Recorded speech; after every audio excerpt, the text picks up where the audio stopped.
ইফতার special শুধুমাত্র আলু ও ডিম দিয়ে যে এত মজার একটি স্ন্যাক্স বানানো যায় সেটা না দেখলে বিশ্বাসই হবে না। আসসালামু আলাইকুম বন্ধুরা, কিচেন বাঙালিয়ানা চ্যানেলে আপনাদের সবাইকে স্বাগত জানাই। হাতে মাত্র 10 মিনিট সময় থাকলে একসঙ্গে অনেকগুলো নাস্তা ঝটপট বানিয়ে ফেলতে পারবেন। চলুন তাহলে কিভাবে নাস্তাগুলো বানিয়ে নিচ্ছি ঝটপট দেখে নিই।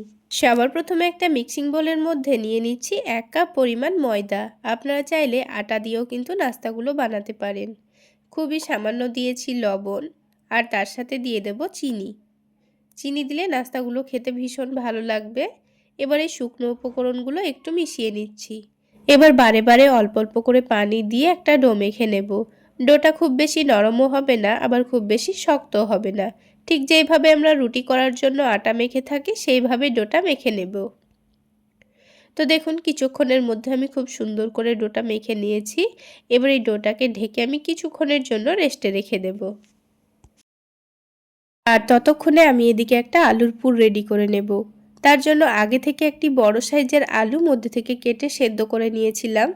এবার এই আলুটাকে গরম থাকা অবস্থায় একটা কাঁটা চামচ দিয়ে ম্যাশ করে নিচ্ছি।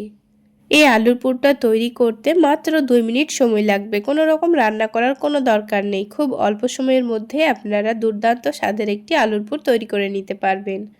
তো দেখুন আলুটা খুব সুন্দর করে ম্যাশ করে নিয়েছি।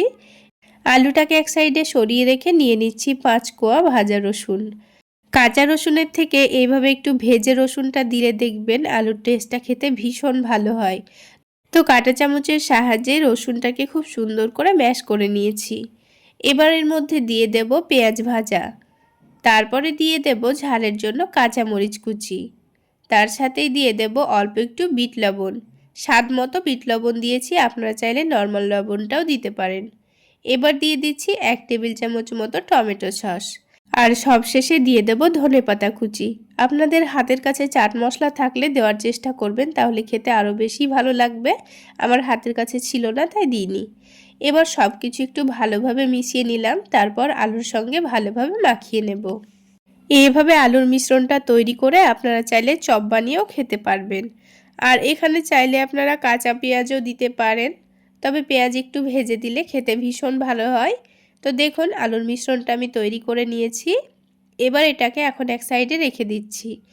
আর এইদিকে দেখুন ময়দার ডোটাও কিন্তু আগের থেকে অনেকটাই সফট হয়ে গেছে। কিছুক্ষণ রেস্টে রাখলে ডোটা এমনিতে অনেকটা সফট হয়ে যায়। এবার এটাকে আরেকটু ভালো করে মেখে নিয়ে স্মুথ করে নেব। তো দেখুন কিছুক্ষণ ডোটাকে আমি খুব ভালো করে মেখে নিয়েছি। তারপর দুটো লেচি কেটে নিয়েছি। এই ডোটাকে একটু বড় করে আমি লেচি কেটে নেব, যেহেতু আমি রুটিগুলো বড় করে তৈরি করব। তো দেখুন আমি খুব বড় করে একটা লেচি তৈরি করে নিয়েছি।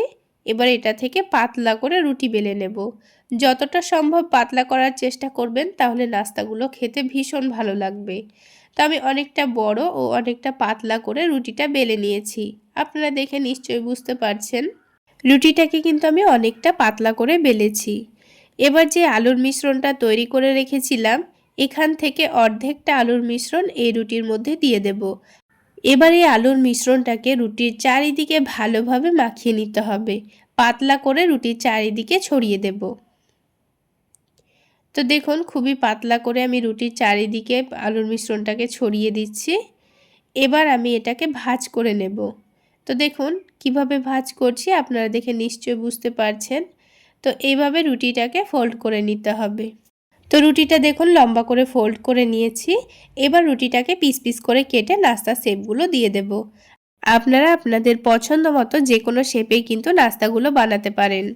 তো দেখুন বন্ধুরা আমি কিন্তু 3 কোনা শেপে নাস্তাগুলো তৈরি করে নিচ্ছি। এইভাবে করে বাকি নাস্তাগুলো আমি তৈরি করে নেব। তাহলে দেখলেন তো বন্ধুরা কত অল্প সময়ের মধ্যে একসঙ্গে কতগুলো নাস্তা তৈরি করা হয়ে গেল। ঠিক একইভাবে আরেকটা রুটি থেকেও আমি নাস্তাগুলো কেটে নিয়েছি। দেখুন একসঙ্গে কিন্তু অনেকগুলো নাস্তা আমার তৈরি করা হয়ে গেছে। এবার আমি এই নাস্তাগুলোকে ভেজে নেব। তো ভেজে নেওয়ার জন্য আরও একটি কাজ আমাদের রেডি করে নিতে হবে। এখানে একটা ছোট বাটির মধ্যে একটা ডিম ভেঙে নিচ্ছি। এতগুলো নাস্তা তৈরি করতে কিন্তু আমাদের একটা ডিমই লাগবে, খুব বেশি ডিমের প্রয়োজন হয় না। ডিমটাকে শুধুমাত্র একটু লবণ দিয়ে ভালোভাবে ফেটিয়ে নিচ্ছি। তো আমি কাজটা একটা কাঁটা চামচ দিয়ে করে নিচ্ছি।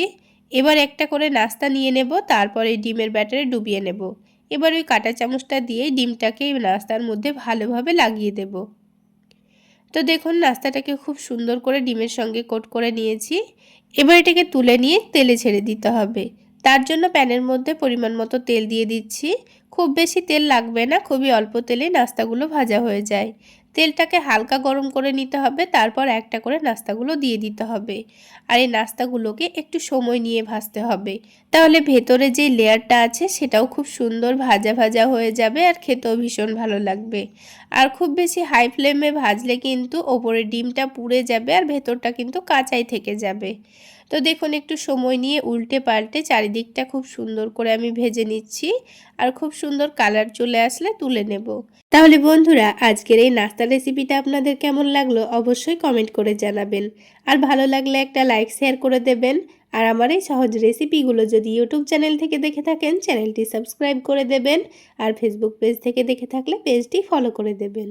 তো দেখুন বন্ধুরা, একটা একটা করে আমি সবগুলো নাস্তা তুলে নিচ্ছি আর বাকি নাস্তাগুলো ঠিক একইভাবে ভেজে নেব। তো দেখুন বন্ধুরা, সবগুলো নাস্তা আমার ভেজে নেওয়া হয়ে গেছে। এবার এই নাস্তাগুলোকে আমি টমেটো সসের সঙ্গে পরিবেশন করে নিচ্ছি। এবার একটা নাস্তা ছিঁড়ে এর ভেতরটা আমি আপনাদের দেখিয়ে দিচ্ছি, তাহলে বুঝতে পারবেন ভেতরটাও কিন্তু খুব সুন্দর ভাজা হয়েছে, একটুও কাঁচা কাঁচা ভাব নেই। তাহলে বন্ধুরা, আজকে এই পর্যন্তই। সকলে অনেক বেশি ভালো থাকবেন, সুস্থ থাকবেন। দেখা হচ্ছে আবারও একটি নতুন রেসিপি নিয়ে নেক্সট এপিসোডে।